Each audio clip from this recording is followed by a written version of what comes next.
Hello everyone, welcome to Paddling Pool. I forgot the number, damn it. I just said it! 217! Oh, I thought it was God. something else.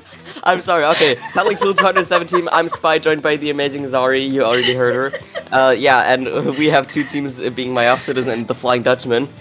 And also, this Paddling Pool is somewhat interesting, or somewhat different, but not that different, honestly, because the squeezer is bad because it's glitchy, and it's overpowered right now, so you can play that right now. Yep. If someone picks it by accident, we have to restart. So everyone should be aware, but you know how these things go. Yeah. But yes, we are about to get into the first game of the set, which is TC and Undertow Spillway, which is a way to start the tournament. Not a preferable way in my opinion, but you know, it be like that.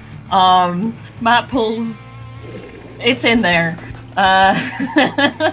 But we're gonna have to see what these teams are gonna bring to the table. Okay, yep.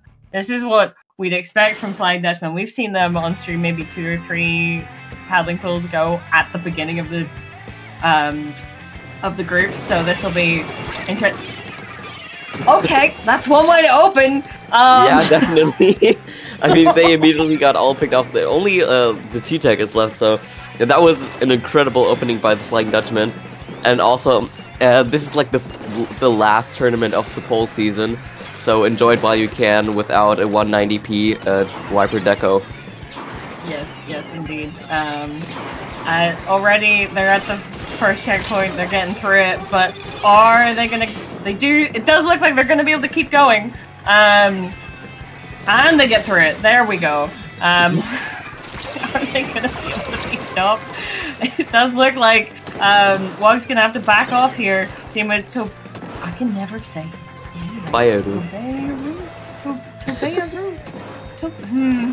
Yep, the sniper. The sniper.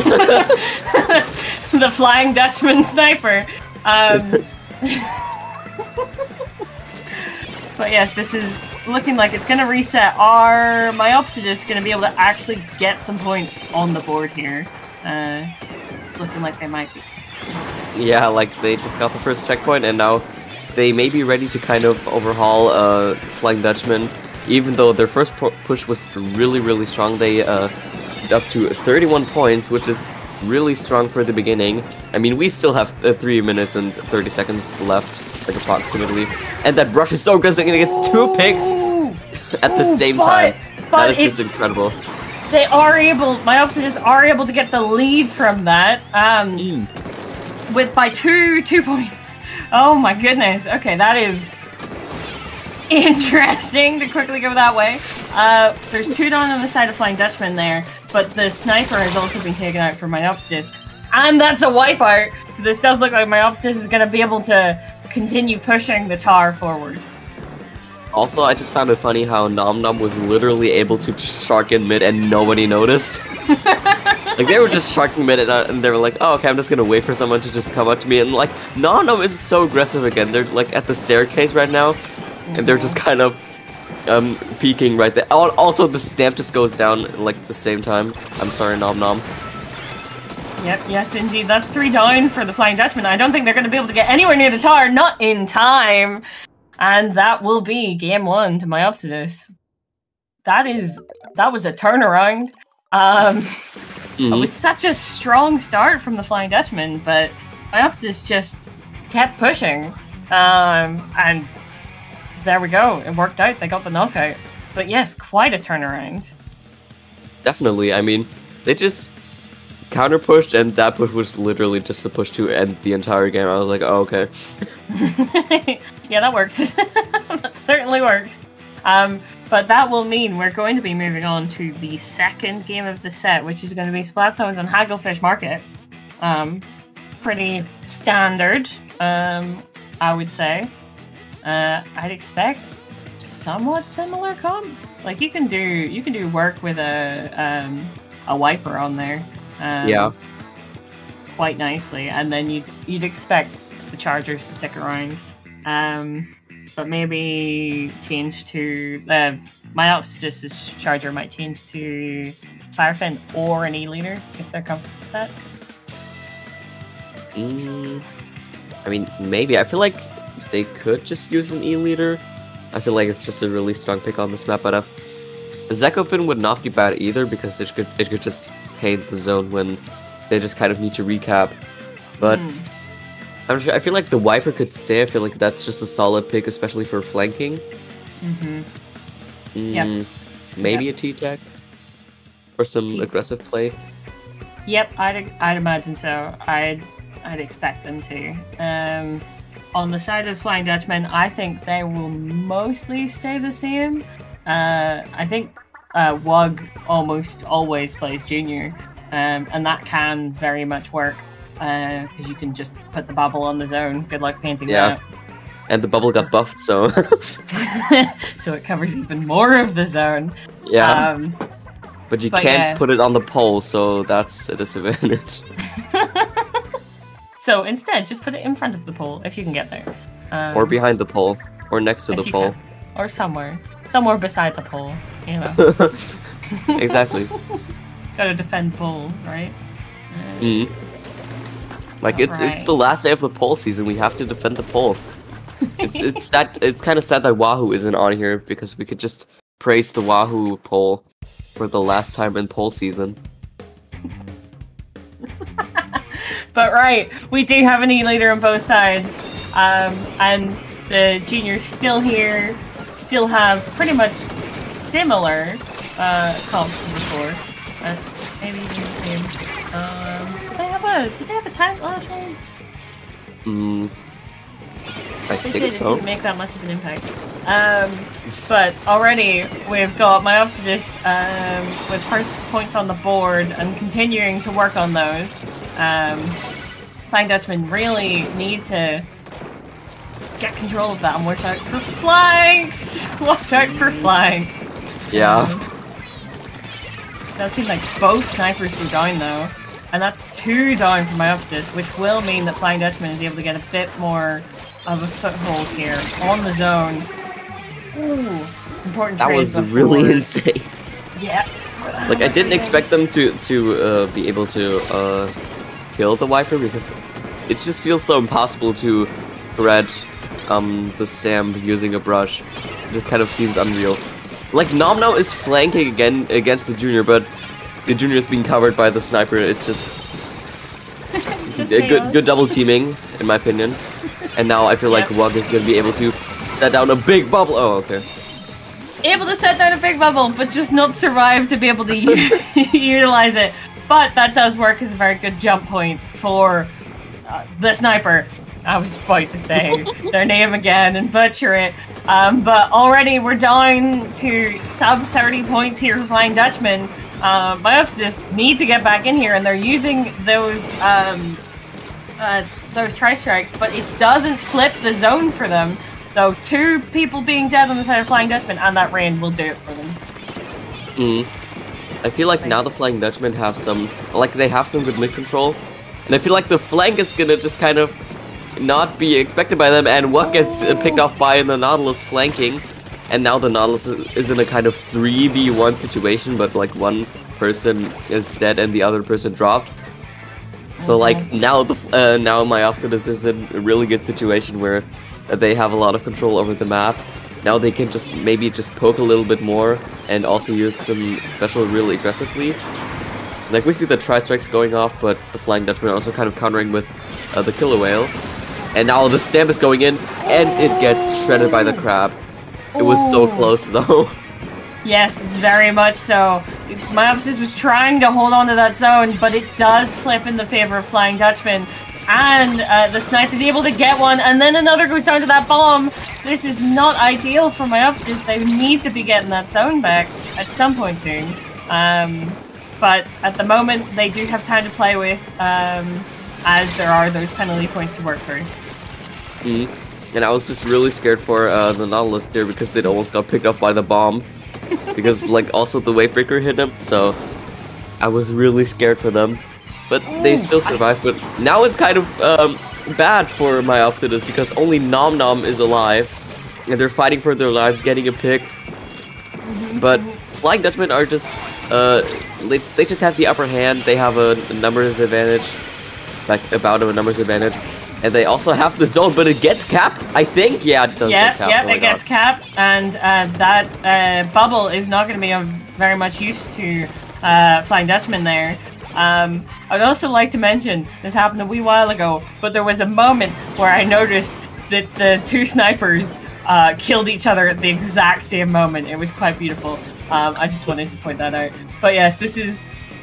Flying Dutchmen are still in the lead here, but those penalty points have been worked on. They need to be getting back in, and they need to be getting that zone. They're slowly running out of time here. Yeah, I feel like maybe it's just a little bit back and forth, because both teams just kind of get their penalty points down, and then they can just push. Also, the Brush gets a pick with the Killer Whale, I think, and now Myopsidus has some more penalty points because the Flying Dutchman capped the zone. And Nom doesn't get a pick with a stamp, it just kind of clipped through the Splash-O-Matic, which is a tragedy, especially because that special just got nerfed. Okay, Nintendo, that's cool. I don't know. But we all see the Nautilus being kind of aggressive and also, like, it's poking a lot, trying to get some damage out. And, yeah, but they are their front line at the moment. Yeah. They wait for their team to be able to get back in. Those penalty points have been worked through. If Flying Dutchman is able to hold this, which they're trying, oh lord are they trying, but it doesn't look like that's gonna be enough. Yo, it's not. That fight for the zone at the end, they had to and run then the a stab hammer just comes through. They're like, the whole way bye. through, just to be like, no, stop, we're over it.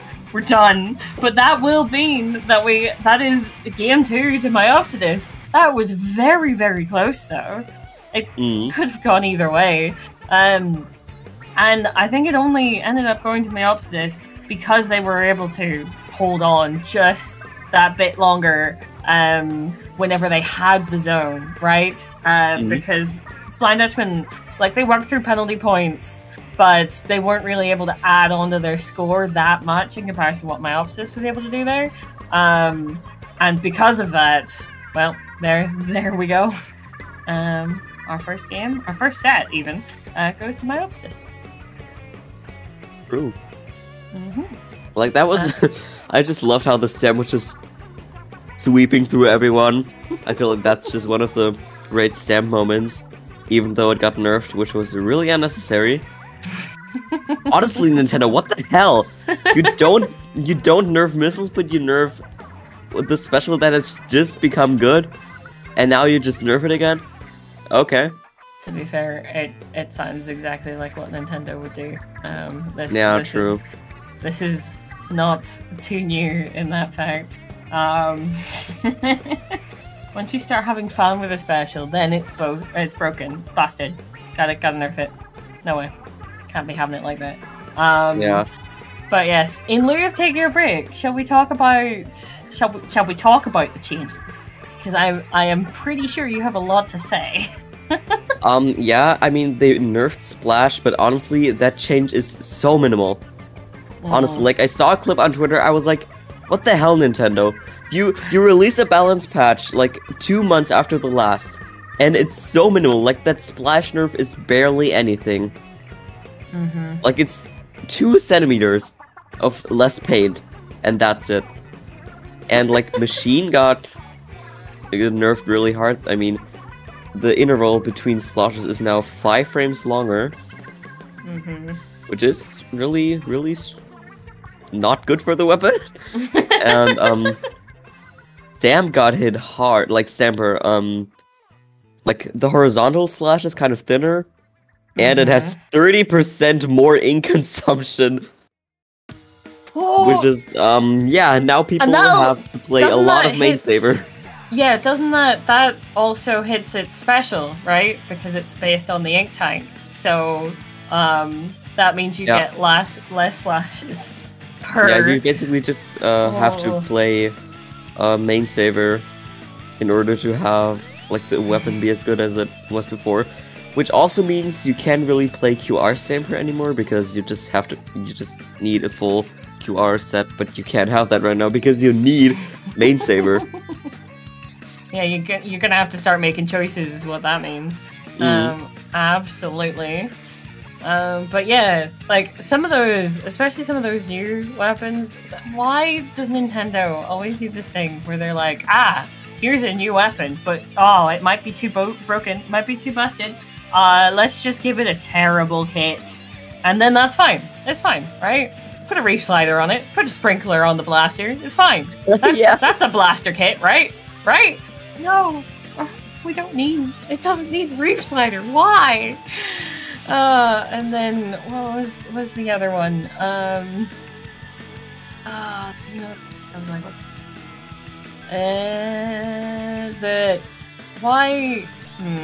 Why is there an angle shooter on? Isn't there the new roller as an angle shooter? What? Yeah, Big Swig. What? I mean, what? It would have fit better on Dynamo, but Gold Dynamo is still not a thing. No, of course not. We don't. We live in hope. But yeah, but like Big Swig Express is probably going to be better than normal Big Swig because. But it was so bad. Normal Big Swig doesn't even have a kit, honestly. Like it has the wall that Koro Roller had in Splatoon 1, and freaking Vac, which isn't even a special right now. Yeah. Also, why would you like of all weapons to have it? Yes, let's give it to the roller that's supposed to be like the panty support one. Like, yes, you know what it needs. Not help with its painting or to make it better. No. Let's give it the vacuum cleaner. That sounds like a great idea. Love it. Really fits its playstyle. I feel like Big Swig Express is gonna be good on zones, but not really on anything else. I mean, angle shooters is not good. Just give it a freaking sprinkler or something. Just give it, even if you don't want to give it a bomb. We don't need more sprinkler weapons. There are like 9 or 10 weapons that have sprinkler right now. Yeah, well then take sprinkler off of them and give it to the freaking roller. Like, what? Why? Why is it called ankle shooter? I don't know. I don't know. What are your thoughts on Paintbrush? Because I haven't tried it yet. We can't try it right now. It's not out yet. True, but I haven't really looked at it. We already have the music. We already have the balance patch. We already have like private battles through Splatnet 3 and some. But we don't really have the content right now, so we're just gonna have to wait like a few more hours, like 7 hours or something. Yeah. I've seen videos on Twitter, and the ink consumption, it is so high, but that weapon is strong. It 2 shots up close. Ooh, okay. Yeah, see, I pay attention. I see things on Twitter and I'm like, oh, that looks cool. And then I don't look any further into it. And then I wait until it comes out.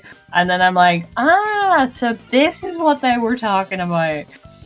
So I feel very unknowledgeable about a lot of this, except for the roller. And well, I suppose I was a little bit interested to see. I am a little bit interested to see how that the Splatling, like the one with the point sensor in Kraken, goes. Because yes, it's not like it doesn't have a support kind of special. It has a very selfish one with the Kraken, but point sensor on a backline can be really nice. Also, like we have to call Paintbrush Vincent because it's called that in Japanese. Vincent? It's so funny. Yeah, Vincent. What? Because, like, for reference, Inkbrush in Japanese is Pablo. It's like a reference to Pablo Picasso. Vincent is Vincent van Gogh. And like, Octobrush is Hokusai. It's like, you know that painting with the waves? Yes.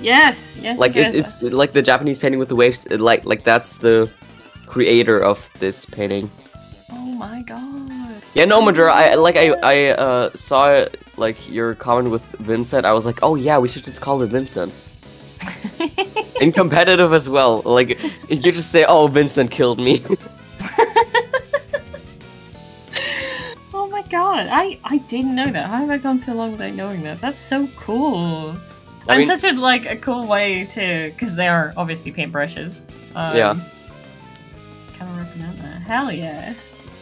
Learn something new. Like that's one perk of being able to read Japanese characters. I was like when I saw, like, I didn't know that English is called Pablo. I was like, what the hell? Why is it called Pablo?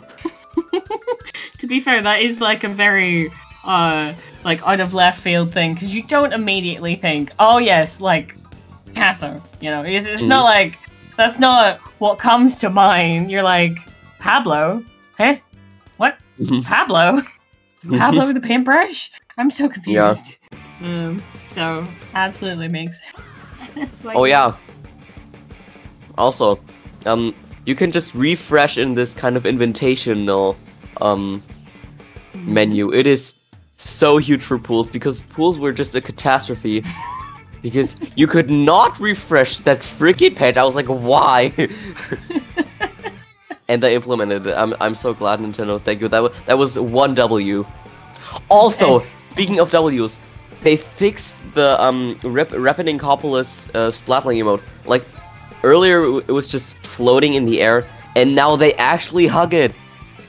Really? Oh, I didn't see that. Oh my god. Well, finally. All right, that's good. That's good. Loving that. That was really necessary because it looked like it didn't look good before, and now it looks so good. Like now they actually hug it. That's adorable. Yes, yes. The best emote is back. Yeah, like I've also seen the new Sizzle Season emotes. They look so cool. Oh, I haven't seen those yet. What? Right, explain some to me. I would just send them over to you right now because I cannot explain move. Okay. I cannot explain how people move. Like literally, I'm incompetent in explaining things. I'm just gonna have to look it up right now. Wait, where's Masa? All right. I appreciate that because yeah, I haven't yet again. I live under a marginal rock at times, so I miss things other than roller content a lot of the time. Let's see. Anything else that I remember? Oh yeah, I am afraid of those Julies, the Zipcaster ones. Oh, it's gonna be so fun. I'm definitely gonna try it out. Like I love Tetris to begin with, and now they have Zipcaster. That's gonna be so cool. Yeah, well, as someone who has never been able to Julie very well, I will just live in fear. Absolutely.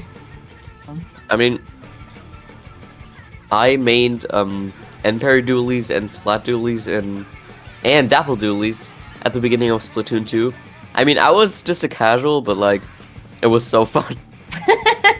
Like, I played the normal Dualies throughout the entire Splatfest World Premiere in Splatoon 2. I love that weapon. Alright. Okay. Yeah, no, I've had a number of friends and teammates who have been like in essence Julie hype men, and they tried so hard to get me into it, but no, I've never been able to make friends with the dodge rolls. I've just been a roller and a sniper forever. You can just roll now anyway, so you just have a roll implemented anyway, so... Yeah, which I still am not very good at using, so here we are, it continues! I give it to everyone, I'm like, oh, I can roll. Can I actually though? No.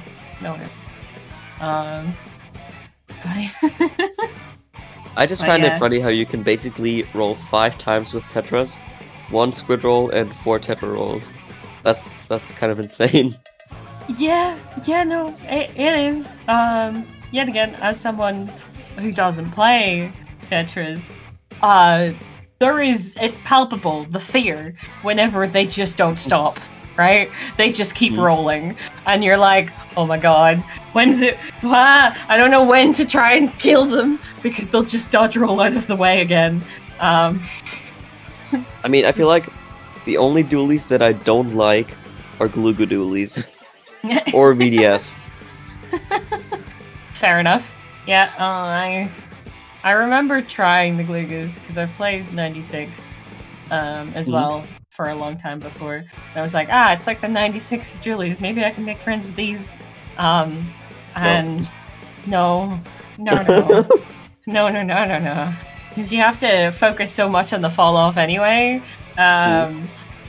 that I am, yet again, not focusing on which way I should be dodge rolling. The amount of times I've dodge rolled off the side or into a bomb, it's more than I haven't, I would say. More unsuccessful dodge rolls than actual successful ones. Oh, goodness. But yeah, it's something. Also, the new music is so cool. I honestly just love it. Another thing I haven't looked at yet. Wait, what's the band called? Yoko and the Golden Horns or something? I only know the Japanese one. I think it's like Yoko Horns and Friends. In Japanese, at least. Oh, Yoko and the Gold. Oh yeah, the Gold Bazookas. Gold Bazookas. Yes, but they do. There is horn in one of them. I can see why you might have not, you know, or might have remembered that. You know, like it's from the Japanese name. Like the Japanese one is just called Yoko Horns and Friends or something. And I like that name a lot too. And I feel like Yoko and the Gold Bazookas is pretty funny too. Yeah, it is pretty cool. As a name, I will check it out on our next break. I'm gonna listen to the music and then I'm gonna tell you guys when we come back. Next break, I will listen and then I will be like, ah yes, this is so good. But right now, we cannot be doing that.